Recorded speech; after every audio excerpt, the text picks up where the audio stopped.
Bien, hoy día ah, tengo una historia, sí, es bíblica, lógicamente, ¿verdad? Y va a estar en Segunda de Samuel, y vamos a leer del capítulo 11, versículo 1 al 17. Segunda de Samuel, versículo 11, empezando desde el 1 hasta el 17.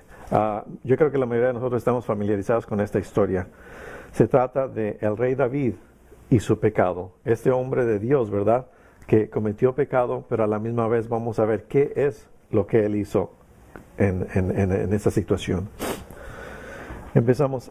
11:1 dice: Aconteció que en la primavera, en el tiempo cuando los reyes salen a la batalla, David envió a Joab y con él a sus siervos y a todo Israel, y destruyeron a los hijos de Amón y sitiaron a Rabá. Pero David permaneció en Jerusalén. Y al atardecer, David se levantó de su lecho y se paseaba por el terrado de la casa del rey. Y desde el terrado vio a una mujer que se estaba bañando, y la mujer era de aspecto muy hermoso. David mandó a preguntar acerca de aquella mujer, y alguien dijo: ¿No es esta Betsabé, hija de Eliam, mujer de Urías Eteo? David envió mensajeros y la tomó, y cuando ella vino a él, él durmió con ella. Después ella se purificó de su inmundicia, regresó a su casa. Y la mujer concibió y envió aviso a David diciendo: estoy encinta. Entonces David envió a decir a Joab: envíame a Urías Eteo. Y Joab envió a Urías a David. Cuando Urías, ¿verdad?, que era el esposo de Betsabé, vino a él, David le preguntó por Joab, por el pueblo y por el estado de la guerra.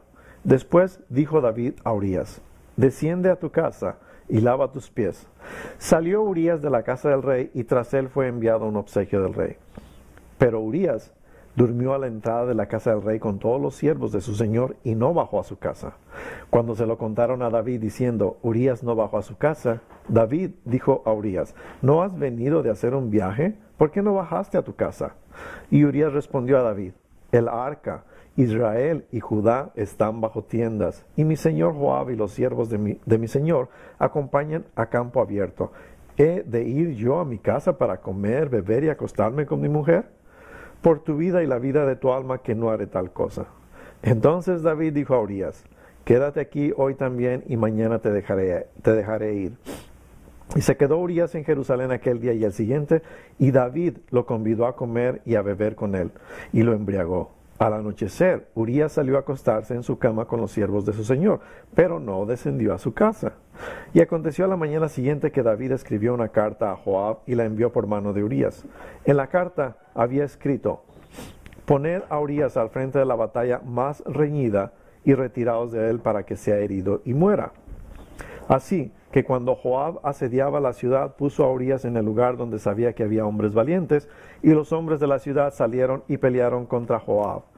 Y algunos de los siervos de David cayeron, y murió también Urías Eteo. Como podemos ver aquí en la escritura, David cometió el pecado primero de adulterio, ¿verdad? Y ahora, por tratar de cubrir ese pecado, cometió otro pecado peor, que fue asesinato. Ahora, en el Salmo 51, este salmo nos habla de la historia de David y de su arrepentimiento después de haber pecado. Este salmo, el Salmo 51, es el salmo de un penitente, porque no solo David fue un pecador, sino que experimentó un profundo, real y absoluto arrepentimiento. Y les voy a pedir que abran su Biblia ahí en el Salmo 51. Hay algunas cosas básicas, principalmente 3 puntos básicos que desearía que viéramos en este salmo. El primero es la capacidad de pecado en los santos. A lo que me refiero es que la Escritura dice que David era un hombre conforme al corazón de Dios. ¿Sí? Era un santo de Dios. Entonces, quiero enfatizar aquí la capacidad de pecado en los santos, en los hijos de Dios. Lo que quiero decir sencillamente es que cualquiera de nosotros tiene la capacidad de pecar. Cuando somos salvos, eso no significa que perdemos nuestra capacidad de pecar o para pecar. Muchas veces el pecado en un santo, pudiéramos decir que es una oportunidad y una debilidad no detectada. Y cuando estas dos cosas se juntan, caemos en pecado. Primera de Juan 1:8 nos dice, si decimos que no tenemos pecado, nos engañamos a nosotros mismos. Dice, y la verdad no está en nosotros. Así es de que aún como hijos de Dios, cada día en algo fallamos a Dios, faltamos a Dios. Recuerde, cuando un hijo de Dios peca, si es en verdad un creyente, un hijo de Dios, ese pecado no puede hacerle perder la salvación, pero eso tampoco significa que puede pecar impunemente. Lo que quiero decir es que si usted está dispuesto a pecar, debe estar dispuesto a sufrir. Entonces el primer punto, ¿verdad?, la capacidad del pecado en los santos, y el segundo punto es las consecuencias del pecado. ¿Qué sucede cuando un creyente peca? En este caso, como David. ¿Sí? Repito, un hombre conforme al corazón de Dios. ¿Qué sucede cuando un creyente, un hijo de Dios, peca? El principio del Salmo 51, el versículo 1 y 2 dice, esta es la exclamación de David. Dice uno, ten piedad de mí, oh Dios, conforme a tu misericordia, conforme a lo inmenso de tu compasión, borra mis transgresiones. Lávame por completo de mi maldad y límpiame de mi pecado. La primera cosa que el pecado hace en la vida del hijo de Dios, de un hijo de Dios, la primera consecuencia es que mancha su alma. Sí, el pecado mancha su alma. Por ello, ¿verdad? David dice, lávame, límpiame. ¿Por qué lo decía David? Bueno, David se sentía sucio, pero no era una suciedad física, ¿verdad? No, recuerde, él era el rey. Así es de que él vestía de las mejores ropas reales, ¿verdad? Pero sin embargo, se sentía sucio, se sentía manchado. Por cierto, ¿sabía que esa es una manera de saber que es salvo? Porque el pecado le hace sentirse sucio, ¿sí?, a un hijo de Dios. Mire, algo muy importante, hay una gran diferencia entre un hijo de Dios y un hijo del diablo. La Biblia nos enseña que solamente hay dos señores, ¿verdad? Y no podemos servir a los dos, a uno u otro. Entonces, si uno no es hijo de Dios, es hijo del diablo, ¿sí? Hace la voluntad de su padre. Mucha gente no les gusta escuchar eso, pero es Biblia. Eso es la verdad. Así de simple, así de claro. Mira, hay una gran diferencia entre un hijo de Dios y un hijo del diablo. El hijo del diablo, el hijo de Satanás, peca. Y su pecado no le molesta. No le molesta. Puede inclusive usar el nombre de Dios en vano. Y si usted le llama la atención por eso, ¿verdad?, le dirá, bueno, ¿y qué tiene de malo? ¿Sí? No le molesta en absoluto. Entonces, un hijo del diablo no tiene ninguna dificultad al pecar. Es como un cerdo que se revuelca en su lodo, en el cieno, pero no se siente sucio. ¿Sí? No se siente sucio. En cambio, si nos ponemos a pensar en una oveja, ¿sí?, una oveja puede caer en el lodo y hará todo el esfuerzo por salir de ahí. Pero un cerdo se quedará ahí en el lodo, ¿por qué? Porque esa es su naturaleza.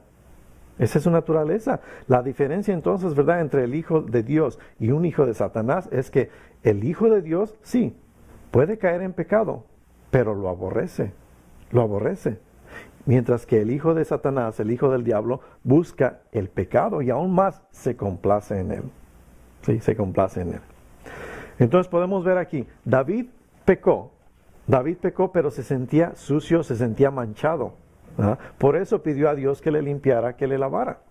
Ahora, si usted ha pecado y ese pecado no le hace sentir sucio, no le hace sentir manchado, entonces, como decía anteriormente, debe tener duda de si es usted salvo en realidad o no. De si el Espíritu de Cristo mismo mora en usted en verdad. Mire, y el pecado no solo mancha el alma, también satura la mente. Fíjese lo que dice el versículo 3 del mismo Salmo 51. Versículo 3 dice, porque este es David hablando de nuevo, porque yo reconozco mis transgresiones, dice, y mi pecado está siempre delante de mí. Siempre delante de mí.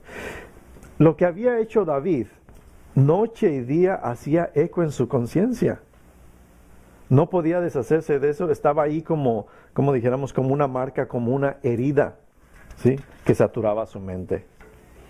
Ahora, si usted ha pecado y olvida fácilmente ese pecado, ¿sí?, no le interesa, la verdad es otra vez, es de dudar de que usted sea salvo. Porque es precisamente la obra del Espíritu Santo de Dios en nosotros. Sí, cuando Él habita en nosotros, habita para que nosotros podamos reconocer nuestras culpas, nuestros pecados y confesemos nuestras faltas a Dios. Recuerde, David dijo, mi pecado está siempre delante de mí. Lo que quiere decir es que se manifestará siempre en diferentes formas cuando hay pecado en el creyente. ¿Sí? Diferentes formas tales como no le permitirán tal vez concentrarse o se manifestará en temperamento irritable. Esa es una de las formas más comunes. Cuando un creyente, ¿sí?, hay pecado y no lo ha confesado, su temperamento cambia así. Y uno se da cuenta. Tiene una actitud diferente. Y aún más, ¿sabe qué? Se mostrará también en su falta de deseo por orar. Se va a manifestar en muchas otras maneras. Mire, muchas personas inclusive sufren dolores físicos debido a su pecado. ¿Por qué? Porque sus pecados, como dice David, están siempre delante de ellos, saturando su mente. Fíjese lo que dice el versículo 8, mismo Salmo 51, 8, dice, hazme oír gozo y alegría, que se regocijen los huesos que has quebrantado. ¿Sí? O sea, hay dos clases de vidas que pueden estar presentes en las personas. Una es culpabilidad y la otra es dolor o pena. La pena o el dolor es, vamos a decir, una herida limpia, en el sentido de que es, por ejemplo, cuando el corazón está herido por la pena de perder a alguien. ¿Sí? Es una herida limpia, si es profunda, si es una herida profunda, pero sanará. ¿Por qué? Porque es una herida limpia. Por otro lado, la culpa, ¿sí? La culpabilidad es una herida sucia y se infecta una y otra vez y no sanará hasta que no sea limpiada. Ahora, entonces, ¿qué es lo que hace la culpabilidad? Mancha el alma, satura la mente y aún más molesta la conciencia. Vean el versículo 4. Dice, contra ti solo he pecado, dice David. Y aquí David está movido por la conciencia. Él no está protestando contra Dios. No, él está lamentando su pecado. Más que nada, si se fija, reconociendo que en primer lugar él ha pecado ¿contra quién? Contra Dios. Contra Dios. También, ¿verdad? David pecó contra su reino, contra su familia, contra su propio cuerpo. Pero no fue eso lo que lo atormentó a David principalmente. David, recuerda, era un hijo de Dios y por eso dijo, oh Dios, contra ti. ¿Sí? Contra ti solo he pecado. Entonces podemos ver que David vio el pecado como lo que realmente es, una afrenta, una ofensa muy grande a un Dios santo. Así de que, mire, si todo lo que usted teme es solo el castigo por su pecado, otra vez, dudo de que usted sea salvo. A lo que me refiero es esto, cuando usted en verdad es un hijo de Dios y peca, comete pecado, no llora primordialmente porque va a ser castigado, no. Llora principalmente porque ha traído afrenta a Dios, porque ha ofendido a Dios, ¿verdad? Y entonces podrá decir como, o sentir como David, dice, contra ti solamente he pecado. Entonces esa es la diferencia entre un esclavo y un hijo. Un esclavo, cuando desobedece, ¿qué es lo que hace? Él teme el castigo de su amo. Es lo que él hace. Cuando un esclavo desobedece, teme el castigo que puede imponerle su amo. Pero un hijo, cuando desobedece, un hijo, teme, sí, pero la tristeza que su desobediencia causará a su padre. Y su corazón se quebrantará. ¿Por qué? Porque ha quebrantado el corazón de su padre. ¿Cómo le molesta a usted el pecado cuando comete pecado? ¿Le molesta a usted el pecado de esa manera? Cuando peca, siendo un hijo de Dios, ¿reconoce ante Dios que ha pecado? A eso me refiero. El pecado molesta la conciencia, pero también hace algo más. Entristece el corazón. Miren el versículo 8 otra vez, dice, hazme oír gozo y alegría, que se regocijen los huesos que has quebrantado. Y luego en el versículo 12 dice, restitúyeme el gozo de tu salvación y sosténme con un espíritu de poder.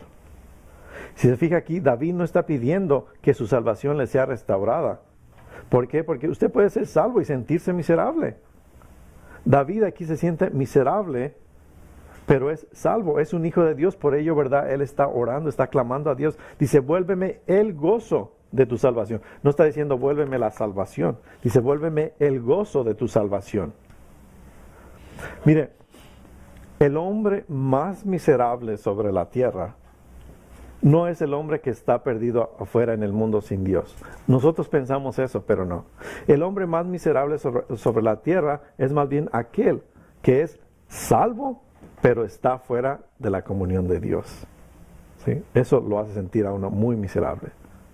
Porque mire, cuando Dios le salva a usted, no hace Él algo en usted para que ya no pueda pecar más, no. Pero sí hace algo en usted para que ya no pueda gozarse en el pecado. Es muy diferente. Eso es lo que Dios hace.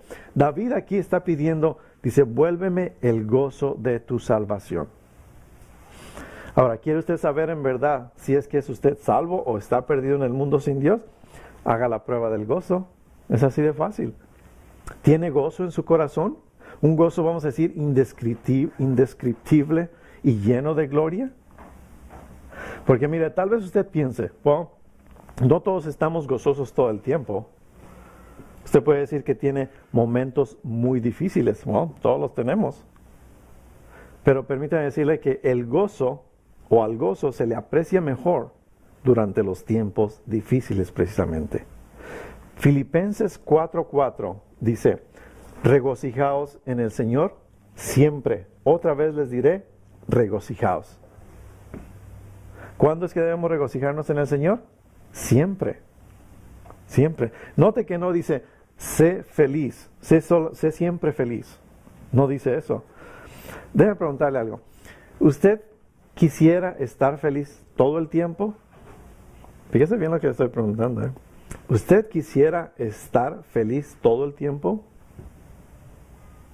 Yo le puedo asegurar que usted no quisiera estar feliz todo el tiempo. ¿Y sabe por qué? Porque la felicidad, ¿sí? La felicidad depende de las circunstancias.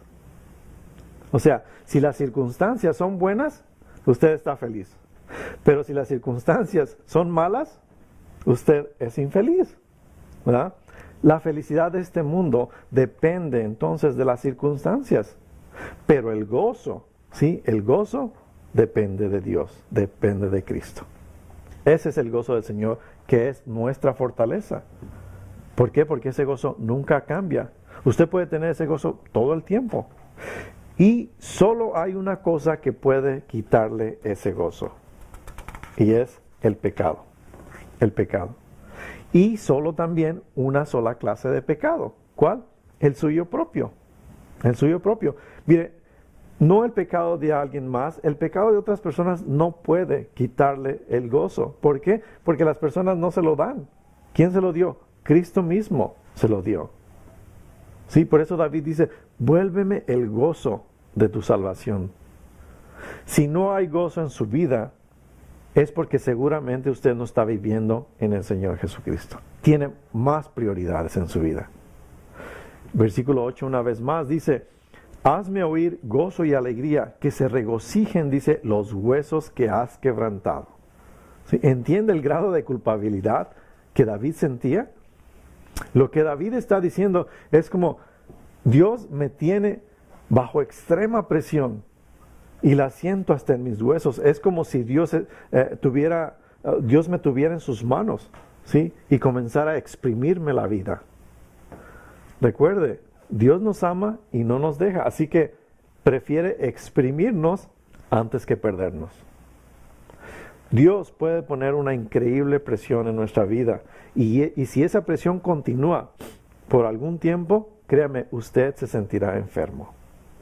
Usted se sentirá enfermo. ¿Por qué? Porque la presión del pecado puede enfermar su cuerpo. Si usted es un verdadero hijo de Dios, la culpa, sí, lo enferma. Por ello, muchos hijos de Dios están más enfermos de lo que deberían estar. Mira, hay muchas razones, eso sí, hay muchas razones para las enfermedades. Pero una de las razones es el pecado en la vida del creyente. Primera de Corintios 11:30 nos dice muy claramente, por esta razón, dice, hay muchos que débiles y enfermos entre vosotros. Si regresan los versículos anteriores a este versículo es donde habla, dice, tenemos que nosotros mismos buscar dentro de nosotros cómo está nuestra relación con Dios. ¿Sí? Examinarnos nosotros mismos ante Dios. Dice, por esta razón hay muchos débiles y enfermos entre vosotros y muchos duermen. ¿Me entiende? Cualquier pecado, ¿sí? Sabemos que romperá algo de los mandatos de Dios, de los mandatos de Dios. Por lo tanto, su pecado primero es ¿contra quién? Contra Dios, es contra Dios. David, recuerda, era un hijo de Dios y sin embargo se sentía perfectamente miserable. Miserable. ¿Qué más hace el pecado en nosotros cuando hay pecado, como hijos de Dios? Amarga nuestro espíritu. Si se fija en el versículo 10, dice, crea en mí, oh Dios, un corazón limpio y renueva un espíritu recto dentro de mí. ¿Alguna vez ha visto a una persona apóstata, de los que no creen en Dios, una gente que no cree en Dios? ¿Sí? ¿Ha visto una persona así con un espíritu amargado? Yo creo que la mayoría de ellos. ¿Sí? Mira, y las personas las más irritables y amargadas son las que más critican.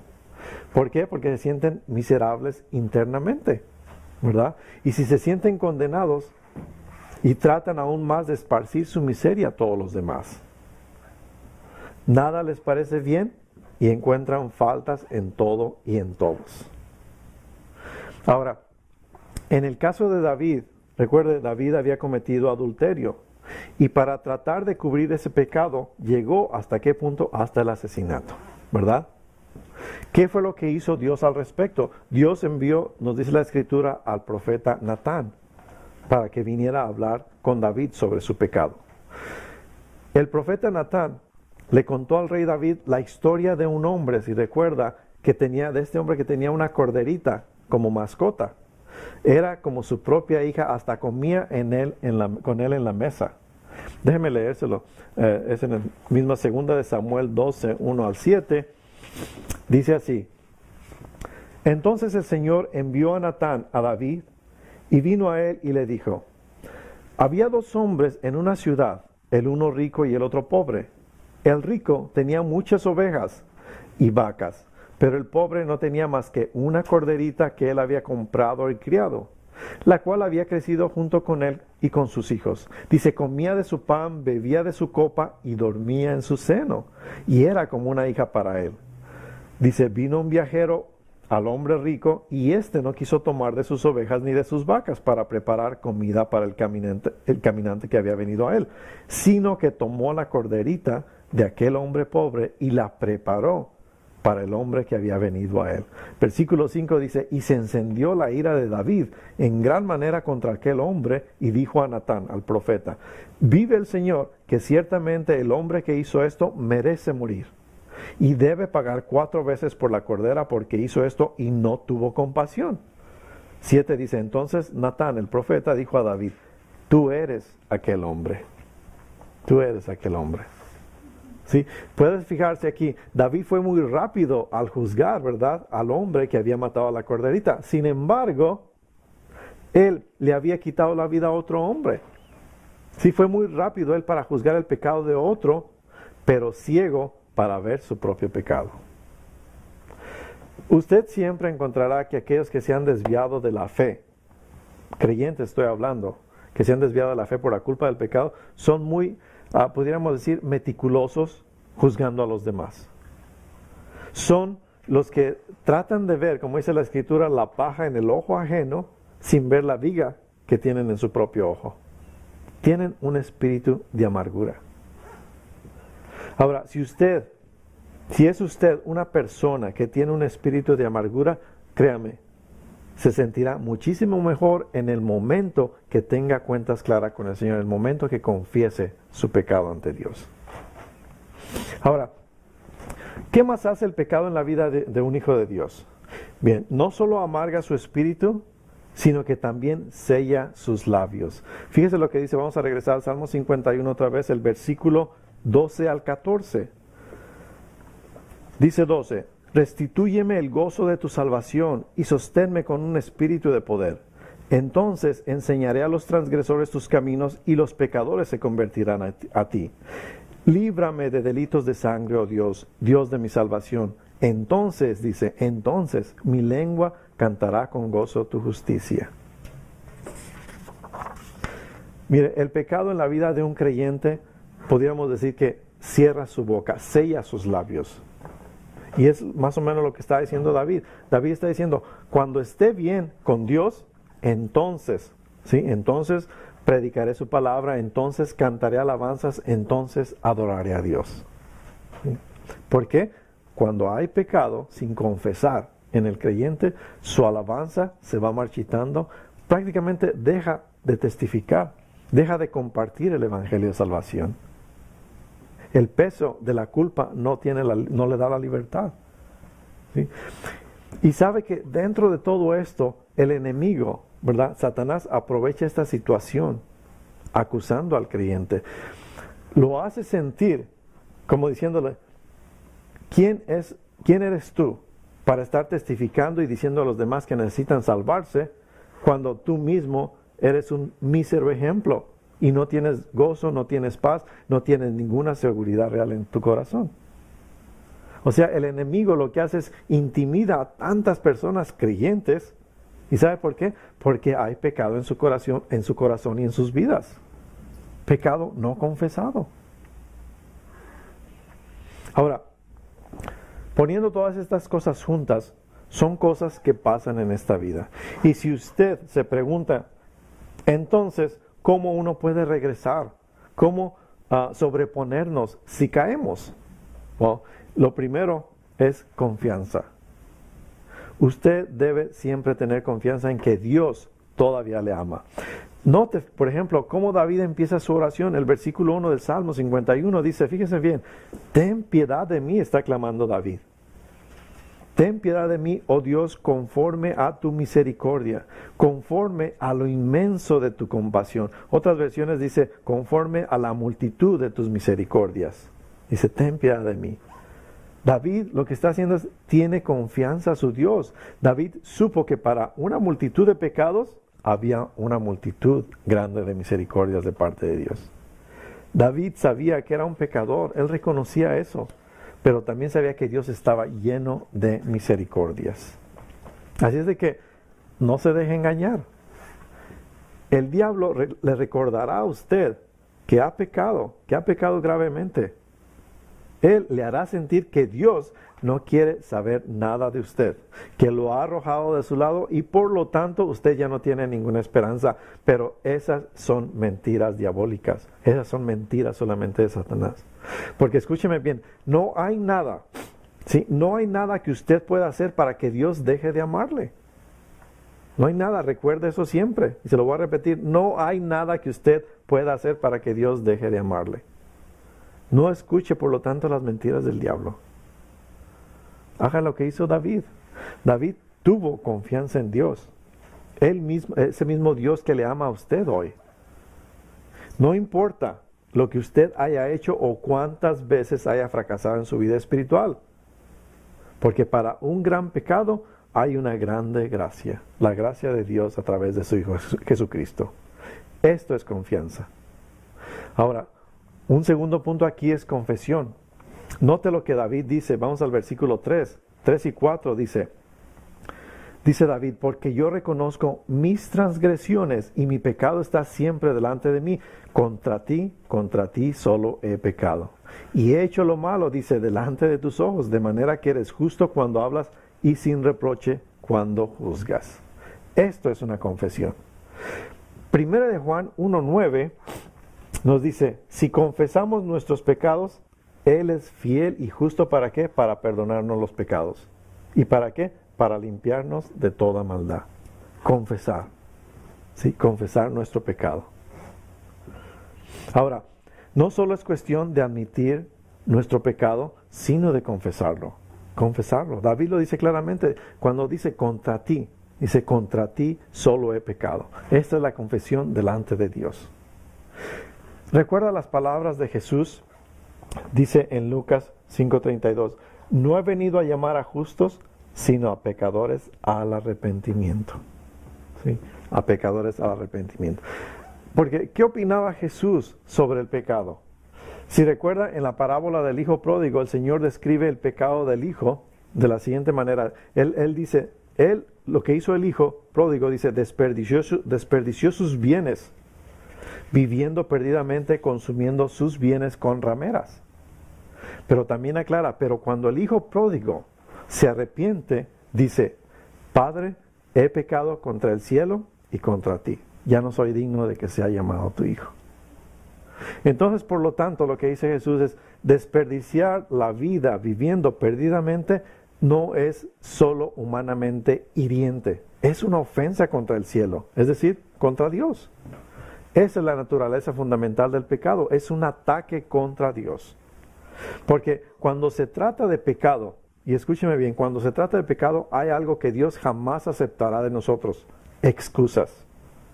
¿Sí? Nunca va a aceptar excusas. David bien pudo haber dicho, bueno, no fue mi culpa, ¿verdad? O pudo haber dicho, tuve un momento de debilidad, ¿sí? O Dios, tú sabes que somos humanos. O lo clásico, ¿verdad? Dice, bueno, no somos perfectos. Infinidad de excusas. David pudo haber dado cualquier número de excusas. Lógicamente tratando de justificar su pecado. Pero, repito, lo único que aceptará Dios es una confesión. Una confesión. Y una confesión significa entonces estar de acuerdo con Dios. Lo que hizo David reconoció que era culpable. Porque él mismo dice, ¿verdad? No fue más nadie sino yo. Entonces la confesión debe ser honesta, porque cuando tratamos de cubrirla, ¿qué es lo que hace Dios? Dios la descubre. Pero cuando nosotros nos descubrimos delante de Dios, Él nos cubre con su sangre. Él nos limpia, Él nos perdona. ¿Verdad? Por último es la limpieza del pecado. Ve al versículo 2 del mismo Salmo 51. Versículo 2 dice, David, lávame por completo de mi maldad y límpiame de mi pecado. Y en el versículo 7, fíjese cómo dice, purifícame con hisopo y seré limpio. Lávame y seré más blanco que la nieve. ¿Sí? Lávame, purifícame, está diciendo David. Haz desaparecer mis transgresiones. Eso es lo que pide David a Dios. Y esas transgresiones van a ser enterradas en el sepulcro de Dios y nunca jamás serán traídas a la superficie. Y si alguien las trae a la memoria, es nuestra conciencia. Es nuestra conciencia solamente. Por eso debemos entender, mire, cuando Dios nos perdona, nos lava y nos limpia, no solo remueve la culpa del pecado, sino que remueve la contaminación del pecado. Y entonces, como dice la Escritura, usted estará más limpio y más blanco que la nieve.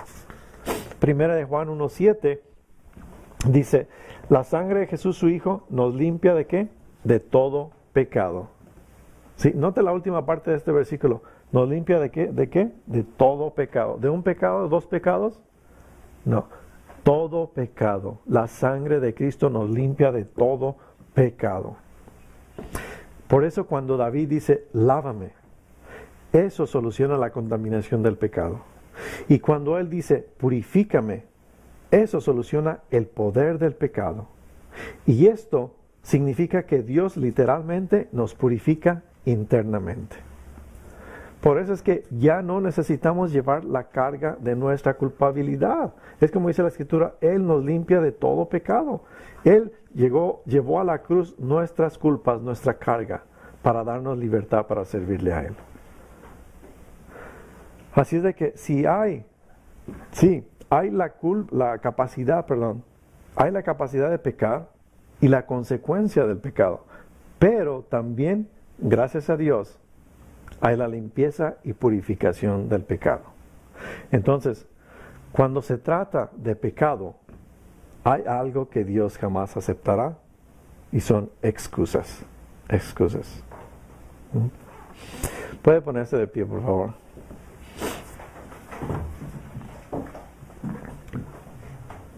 Mire, si nos arrepentimos, no todavía no. Si nos arrepentimos, Jesús tiene un mensaje para nosotros.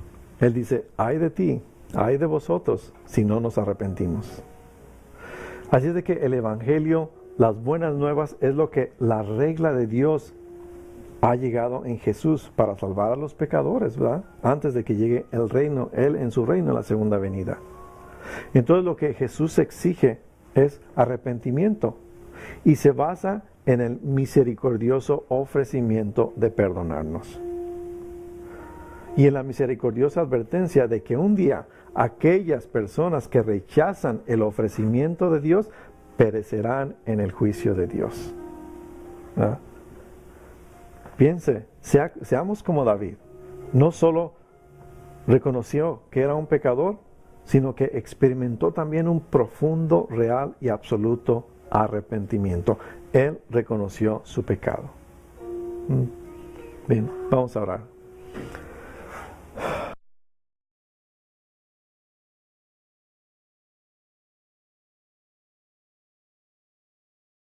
Pero Urías durmió a la entrada de la casa del rey con todos los siervos de su señor y no bajó a su casa. Cuando se lo contaron a David diciendo, Urías no bajó a su casa, David dijo a Urías, ¿no has venido de hacer un viaje? ¿Por qué no bajaste a tu casa? Y Urías respondió a David, el arca, Israel y Judá están bajo tiendas, y mi señor Joab y los siervos de mi señor acompañan a campo abierto. ¿He de ir yo a mi casa para comer, beber y acostarme con mi mujer? Por tu vida y la vida de tu alma que no haré tal cosa. Entonces David dijo a Urías, quédate aquí hoy también y mañana te dejaré ir. Y se quedó Urías en Jerusalén aquel día y el siguiente, y David lo convidó a comer y a beber con él, y lo embriagó. Al anochecer, Urías salió a acostarse en su cama con los siervos de su señor, pero no descendió a su casa. Y aconteció a la mañana siguiente que David escribió una carta a Joab y la envió por mano de Urías. En la carta había escrito, poned a Urías al frente de la batalla más reñida y retiraos de él para que sea herido y muera. Así que cuando Joab asediaba la ciudad, puso a Urías en el lugar donde sabía que había hombres valientes, y los hombres de la ciudad salieron y pelearon contra Joab. Y algunos de los siervos de David cayeron, y murió también Urías Eteo. Como podemos ver aquí en la escritura, David cometió el pecado primero de adulterio, ¿verdad? Y ahora, por tratar de cubrir ese pecado, cometió otro pecado peor, que fue asesinato. Ahora, en el Salmo 51, este salmo nos habla de la historia de David y de su arrepentimiento después de haber pecado. Este salmo, el Salmo 51, es el salmo de un penitente, porque no solo David fue un pecador, sino que experimentó un profundo en Jerusalén. Y al atardecer, David se levantó de su lecho y se paseaba por el terrado de la casa del rey. Y desde el terrado vio a una mujer que se estaba bañando, y la mujer era de aspecto muy hermoso. David mandó a preguntar acerca de aquella mujer, y alguien dijo, ¿no es esta Betsabé, hija de Eliam, mujer de Urías Eteo? David envió mensajeros y la tomó, y cuando ella vino a él, él durmió con ella. Después ella se purificó de su inmundicia, regresó a su casa. Y la mujer concibió, y envió aviso a David diciendo, estoy encinta.